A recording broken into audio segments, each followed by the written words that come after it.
8 things that people don't realize before moving to the Florida Gulf Coast. Folks, my name's Brant, relocation specialist right here in the state of Florida, sitting out here on the back deck, enjoying a beautiful afternoon right here in Pensacola, Florida. And if moving to the Gulf Coast has ever crossed your mind, click the link in the first pinned comment. That'll connect me and you can ask me any questions that you may have. Let's just jump right in. I'm going to try to dive into some things that are actually going to help you as a home buyer, not just generic topics. Yet we know that there's a lot of traffic in Florida. We know hurricanes are a problem.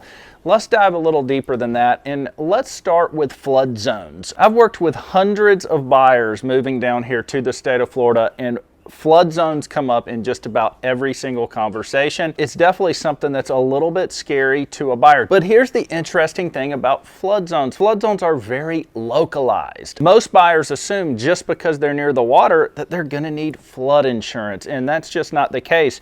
You could have one house on one block that is required to have flood insurance, and then another house 2 blocks over and they're not required to have flood insurance. So it's very important to study the house that you're purchasing. And if you're not required to have flood insurance, should you get it? Well, that's really up to how much risk you want to tolerate. Most buyers assume that flood insurance is this highly expensive thing when most policies are actually under $1,000 a year. So for me, it's worth purchasing flood insurance, especially if it's $700, $800, $900 like most of the ones that I see. That's just going to give you peace of mind if something does happen. Number 2, let's talk about military economy stability. Okay, right here along the Panhandle, we have military base after military base after military base. A lot of people assume just because something's happening in the Florida real estate market that it's happening all over the state. Not necessarily the case. There's something called military market stability, folks, and this area has it.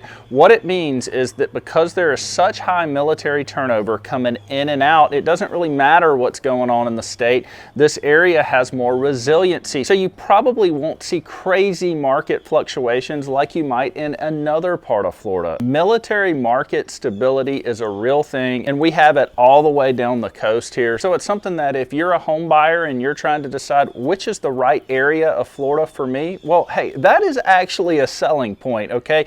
Knowing that your house is going to be easy to resell because of military turnover. Let's talk about cost of living for number 3, and cost of living has gone up drastically post-pandemic. Everybody knows that. It's not just Florida, it's all around the country, but Florida in particular, because we also have other issues going on like insurance, which we'll talk about here in a little bit. But cost of living is not overly cheap in Florida. I do like the Panhandle right here because it is still affordable. Compared to South Florida, it's significantly cheaper than South Florida. Home affordability is tough right now. Your home is obviously going to be your biggest expense. When you combine how much homes actually cost nowadays with your insurance, with utilities, with everything else that you're going to have to be paying for, labor now, if you want to get something done on your home, it's expensive. Home affordability is not what it used to be, folks. Pre-pandemic, this was a very cheap place to live. Not so much anymore. Groceries have gone up. Everything's gone up. I mean, you go to the grocery store right now and try to buy a dozen eggs. They're 3 times as expensive as they used to be. Ground beef, $12 a pound. Like, what? If you love Florida like I do, I love the area. It enriches my life.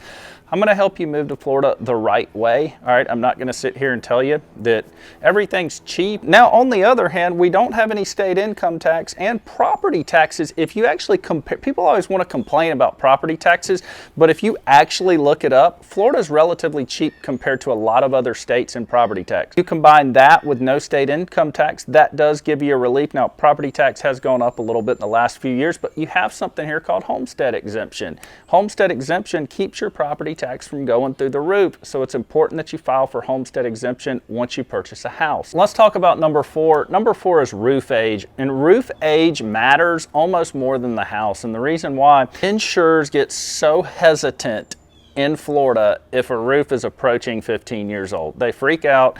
They don't want to insure you. If they do insure you, and you close on the house, you may get a letter 2 months later saying we're dropping you if you don't replace the roof.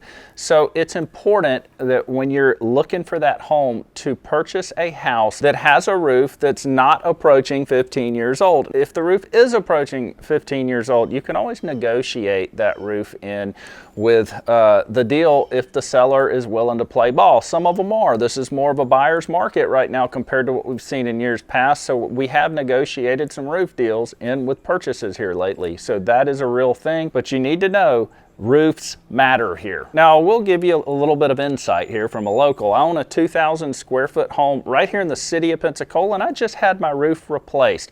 All right, if you're replacing a roof right here in Pensacola on a 2,000 square foot home, you're gonna be, depending on the time of year, depending on what's going on, you're gonna be looking anywhere between $10,000 and $12,000, $13,000, depending on how much damage they find once they rip the roof off. All right, so mine was minimal. Mine was on the lower end of that. Let's jump into the next one, and this is something a lot of people don't discuss. Public beaches. This is huge, and people don't know how huge this actually is. So from Perdido Key all the way to Navarre, Florida, that whole stretch of beach is public. That is massive, and I'm gonna tell you why. If you've ever traveled to South Florida, okay, finding a public beach access spot is almost impossible. Even if you go to Destin, you're paying $20 to $40 a day to park at these public beach access spots, and then you're sharing them with tons of other beachgoers because that's the only public beach access spot. So you have to understand public beaches are a good thing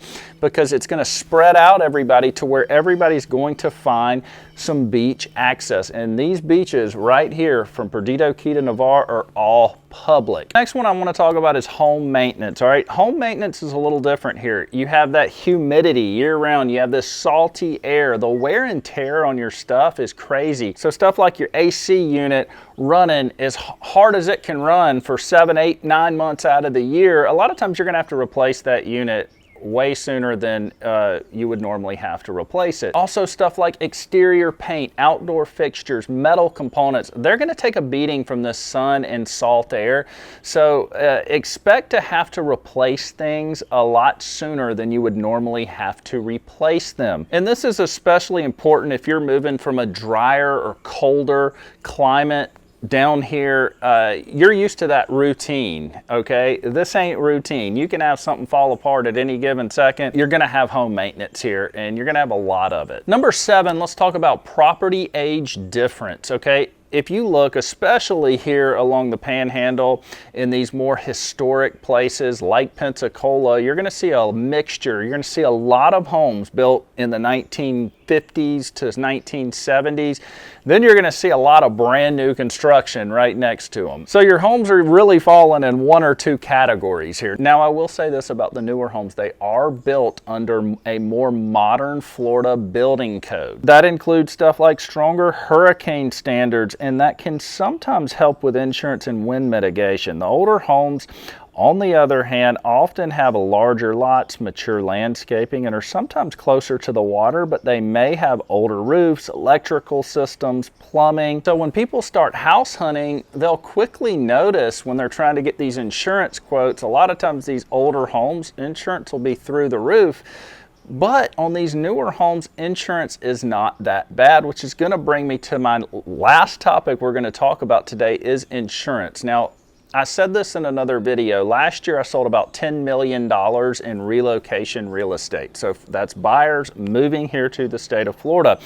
Out of those buyers moving here to the state of Florida, the highest insurance quote I saw was $9,000, and that was on a waterfront property, and it was a $1.5 million waterfront property. Now, my average sale price last year was around $400,000. For my average sale price, most insurance quotes that we saw were from $3,000 to $5,000 a year. Got some cheaper, rarely any more expensive than $5,000 a year. My house here is an older home. home. I'm paying $5,500 a year. Now it's a 2-story in the city and it's an older home. That's gonna go down because we just put the new roof on the house, but you can see ballpark where you're gonna be. Now, a lot of these homes that I sold last year that got cheaper quotes, like in the $2,500 to $3,500 range, they were newer, built within the last 10 years, 15 years, something like that.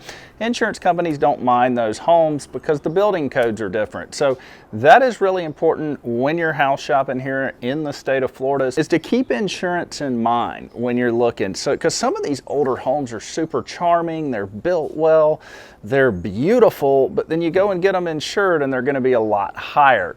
Not astronomical, just a lot higher. Here's a plus. If it is an older home, it has a brand new roof, maybe they've redone stuff to make it up to storm code. If that is the case, a lot of times you will get a reasonable quote. There's a lot of misinformation out there about the state of Florida, because every time I have a buyer come down here, they're freaked out about insurance, and then they get their quote and it's $4,000, $3,500 a year, $4,000 a year, and they're like, well, hey, this is about what I was paying back home or up north. A lot of these videos you see online, folks, are just for clicks and ad revenue. They're not real life. That's what I'm trying to bring you on this channel. I'm trying to bring you real life, what's actually happening here, what I actually see from buyers doing deals. And if you have any questions about the Florida Gulf Coast, all my information is linked in the description below. And like I said in the first pinned comment, we can connect, and I will be happy to answer any questions that you may have.